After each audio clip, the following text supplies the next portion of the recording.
नदी नदी पड़ जाए। अच्छा चलिए कोई बात नहीं।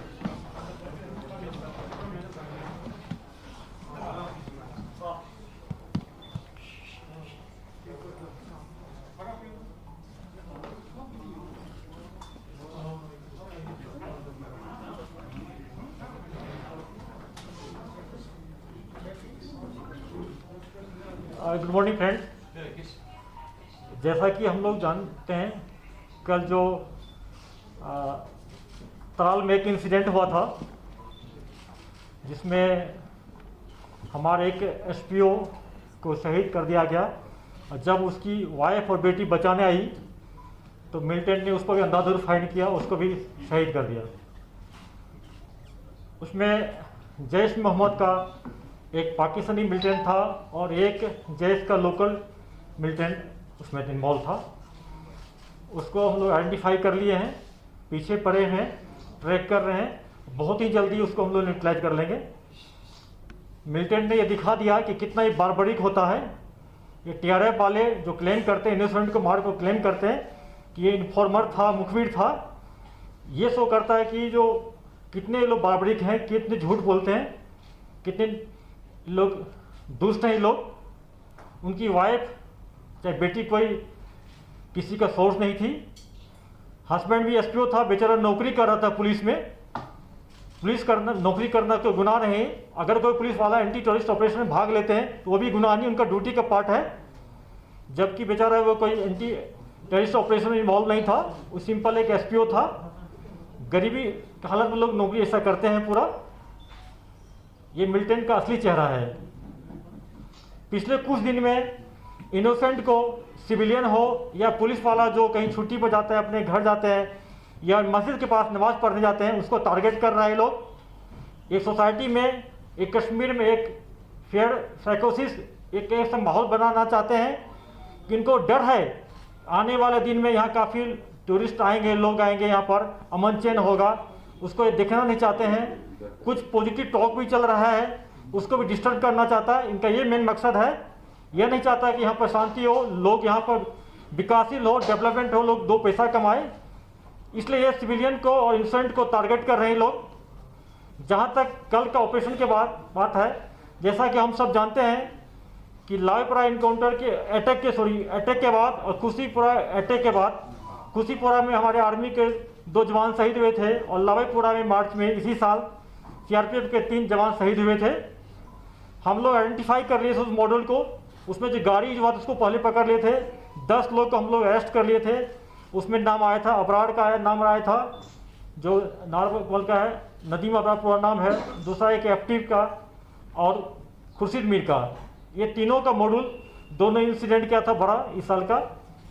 खुर्शीद सोपुर इनकाउंटर मारा गया, उससे जो हथियार AK-47 रिकवर हुआ था वो हमारे सीआरपीएफ के जवान का था, उसका नंबर मैच कर गया। उसके बाद आप लोग एक खुद शेयर देखे होंगे कि टीआरएफ वाले ने एक वीडियो जारी किया था जिसमें उन्होंने खुद क्लेम किया था कि अबरार एंड कंपनी ने ये एक्शन किया है। आप सारे वीडियो देखे होंगे। हम लोग पुलिस की टीम हमारे डीआईजी अमित कुमार के सुपरविजन में क्लोजली मॉनिटर कर रहे थे। एक स्पेशल टीम बनाए थे, उसको उसके एक मूवमेंट को ट्रैक कर रहे थे।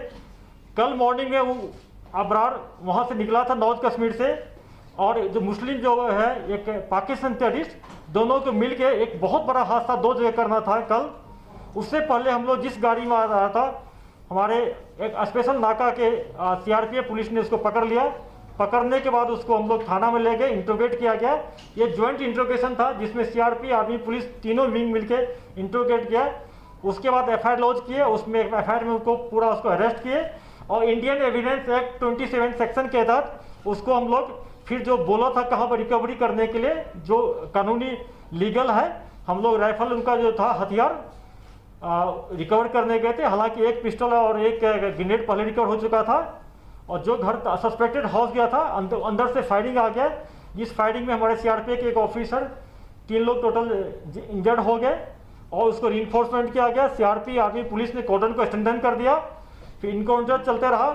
फिर दूसरा मिलिटेंट जो था पाकिस्तानी मुस्लिम, वो घर से निकला और अंधाधुंध फायर किया। बाद में इनकाउंटर में कि नदीम अबरार और पाकिस्तानी टेररिस्ट दोनों मारे गए। वहाँ से भी 2 AK-47 मिला है। ये पुलिस और सिक्योरिटी फोर्स के बहुत कामयाबी हो, क्योंकि ये मॉड्यूल जो था ये पाकिस्तानी और ये नदीम अबरार, इसका टारगेट था कि बार बार इस एक्सिस पर नारवल से लेकर हैदरपुरा के बीच में बार बार एंड्स को टारगेट करना, सिक्योरिटी फोर्स पर हमला करना और वेपन स्नैचिंग करना, यह इनका टारगेट रहा है। इसके लिए मैं अपने सिक्योरिटी फोर्स को बहुत मुबारकबाद देता हूँ। और मैं मिलिटेंट्स के पैरेंट्स से बार बार फिर से अपील करना चाहता हूँ कि सिक्योरिटी फोर्स पुलिस का फेस देखिए आप लोग। लाइव इनकाउंटर में हम लोग सेंटर लेते हैं, उनको जिंदा रहने का मौका देते हैं कि लाइव इनकाउंटर में, लेकिन अगर कोई टेररिस्ट इस ढंग से इनोसेंट सिविलियन को किलिंग में इन्वॉल्व होगा, सिक्योरिटी फोर्स पुलिस पर अटैक करेगा, उसको हम लोग नहीं छोड़ेंगे। पूरा इन्फॉर्मेशन जनरेट करके उसको न्यूट्रलाइज करते रहेंगे। अगर कोई क्वेश्चन है तो सर, श्रीनगर में जो मॉड्यूल एक्टिवेटेड हैं, खासकर जो सिविल लाइंस एरिया जो मोरलेस मिलिटेंसी फ्री था काफी सालों से, वहां 2-4 अटैक हुए, बागात में हुआ, फिर सीआईडी इंस्पेक्टर को। तो श्रीनगर में क्या रेजिडेंट मॉड्यूल मौजूद हैं लश्कर को, जो रेजिस्टेंस फ्रंट खासकर जो जिम्मेदारी ले रही है, आपको लगता है वो चैलेंज है उसको? जैसा कि हम सब जानते हैं कि सितंबर फर्स्ट वीक में हम लोग ने ये अनाउंस किया था कि श्रीनगर टेररिस्ट फ्री जोन हो गया, सही में हो गया था। उसके बाद सितंबर सेकेंड वीक में एलईटी का एक साकिब जो है बरजुला का एक्टिव हो गया। उसके बाद खुडबनी रेडबनी से जब आर्मी का पुलिस का वहाँ पर बहुत सिक्योरिटी फोर्स का प्रेशर पड़ा, तो खुडबनी रेडबनी से शिफ्ट होके अब्बास शेख श्रीनगर में शेल्टर लिया है। पाकिस्तान के इशारे पर, आईएसआई के इशारे पर यहाँ पर लोकल लड़कों को कुछ 5-6 को एक्टिव किया है, जो अपने को टीआरएफ कहते हैं, बल्कि एलईटी के ये टेररिस्ट हैं। उसमें एक मार चुका है क्या उबैद, बाकी जो है उसके पीछे हम लोग लगे हुए हैं और बहुत जल्दी उसको या तो अरेस्ट कर लेंगे या इनकाउंटर में उसको न्यूट्रलाइज करेंगे। जहाँ तक कि इंस्पेक्टर साहब की बात बोले तो देखिए, पुलिस वाले डेली छुट्टी पर हो या ऑफ टाइम में ऑफिस के बाद घर जाते हैं, उनको जाना पड़ेगा। हर एक लोग को हम लोग सिक्योरिटी फोर्स की तरह हम लोग कैंप में नहीं रह सकते हैं। ये लोकल है, डेली घर जाएंगे आएंगे, फैमिली के साथ रहना पड़ता है इनको। तो ये सॉफ्ट टारगेट है। अगर ये मिलिटेंट इस टाइप से हमारे सॉफ्ट टारगेट पर अटैक करेंगे तो हम लोग भी दूसरा, हम लोग भी आता है कि क्या क्या कैसे काम करना चाहिए। मुझे भी इसको पता है, 24 साल का बेस्ट एक्सपीरियंस हम लोग का भी, कि कैसे इसको हम लोग भी काउंटर कर सकते हैं। मैं इनको ये एडवाइस करता हूँ इस टाइप की वारदात में नहीं फंसे। बेचारा इंस्पेक्टर क्या करने गया था, ऑफिस ऑफ करने के बाद मॉस्क में नमाज पढ़ने गए। आप लोग वीडियो सारे देखे होंगे, मस्जिद के आगे 2 टेररिस्ट आके पिस्टल से अंधाधुंध पीछे से फायर कर रहा है। वो किसका क्या बिगाड़ा था? वो तो कोई एसओजी में नहीं था, किसी एंटी टेररिस्ट स्क्वाड में नहीं था। पूरा गांव सोसाइटी में उनका कितना अच्छा इम्पैक्ट था। सिर्फ एक न्यूज बनाने के लिए, फेयर साइकोलॉजी पैदा करने के लिए इनोसेंट आदमी को ये लोग और जो सॉफ्ट टारगेट उनको टारगेट कर रहे हैं। घबराने की बात नहीं है। जो श्रीनगर में जो मॉड्यूल है, इनके पास पिस्टल है, कुछ उसमें स्लीपर सेल भी है, जिसको हम लोग पार्ट टाइम टेररिस्ट बोलते हैं या हाइब्रिड टेररिस्ट बोलते हैं। ये पार्ट टाइम है, एक इंसिडेंट करने के बाद फिर अपना नॉर्मल काम करने शुरू कर देते हैं। जो फुल टाइम टेररिस्ट है उसको हम लोग पूरा ट्रैक करते हैं। जो पार्ट टाइम टेररिस्ट है, जिसको हाइब्रिड टेररिस्ट को कहते हैं हम लोग, उसमें थोड़ा दिक्कत तो आती है हम लोग को, लेकिन हम लोग पूरा इसको सर्वेलेंस रखे हैं, बहुत जल्दी इसको भी न्यूट्रलाइज कर लेंगे। ड्रोन थ्रेट जो है, आपने मीटिंग भी लिया उसको लेके, कितना प्रेजेंट और कितना क्लियर थ्रेट है, और क्या आपकी एडवाइस दी, कैसे आप उसको टैकल करने का सोच रहे हैं? देखिए, इस सिलसिला में परसों हम लोग जाके एक जिसमें army, CRP, air force, BSF, NSG के हर एक लोग के साथ मीटिंग लिए, पूरा तैयारी कर लिए। थ्रेट बहुत सीरियस थ्रेट है, यह टेक्नोलॉजिकल थ्रेट है, इसको टेक्नोलॉजी के थ्रू भी हम लोग रिस्पॉन्स करेंगे। और उसमें हम लोग काफ़ी डिप्लॉयमेंट कर लिए, क्योंकि ये स्ट्रेटजिक इंपॉर्टेंस है, हम लोग शेयर नहीं कर सकते हैं पूरा डिटेल में। उसके बाद कल 15 कोर में जोशी 15 कोर कमांड साहब ने मीटिंग लिए, मैंने अटेंड किया। फर्दर उसको स्ट्रेंथन हम लोग कर रहे हैं, जितने वाइटल इंस्टेंशन है इसको भी, प्लस एलसी पर भी। उसके अलावा आज देखे होंगे, जैसा एक डल के एरिया में एक ड्रोन फ्लाई कर रहा था, उसको पुलिस ने जब्त कर लिया, एफआईआर लॉन्च किया, उसको कार्रवाई कर रहे हैं हम लोग। जी सर, जम्मू में काफी एक्टिविटी देखी गई है ड्रोन से रिलेटेड, क्या कश्मीर में ऐसा कोई एक्टिविटी है? The other part is there any breakthrough as far as हवा कदम killing is concerned, and we are seeing that Tral, Avantipoora has erupted abruptly for the last 2 months. आप बिल्कुल सही बोलते हैं। अब अवंतीपुरा खास करके जो हरिपड़ी गांव बेल्ट है, इसमें ट्रेडिशनली जेएस का काफ़ी इसमें मूवमेंट रहा है शुरू से। 2018 में इसी विलेज में जैश का टॉप कमांडर आदिल पठान मारा गया था।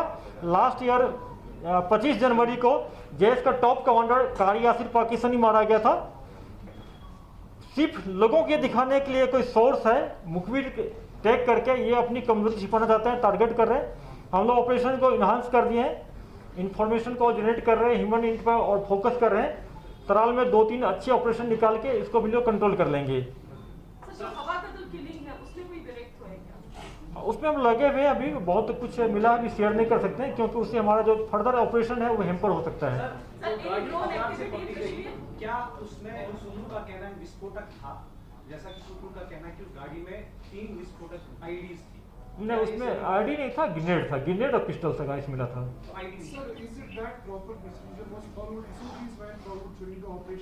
Or security forces did not have the information about the suspected militant in the house because of injuries at death of the detained militants.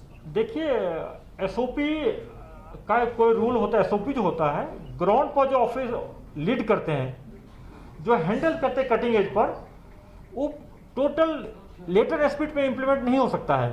अगर हम सर्च करने जा रहे हैं, हम मानते हैं कि इसमें मिलिटेंट अलमारी होगा, पलंग के नीचे होगा, रूफटॉप होगा, हो सकता है कि दरवाजे के पीछे छिपा हो। ये बहुत टेक्निकल, ये प्रोफेशनल हजार्ड है, तो इसको हम लोग एक्सेप्ट करना पड़ेगा। ये टेररिस्ट नदीम अबरार जो था, हम लोगों को नहीं बताया था कि उसमें पाकिस्तानी मेरा मिलिटेंट है, उसमें मेरा है।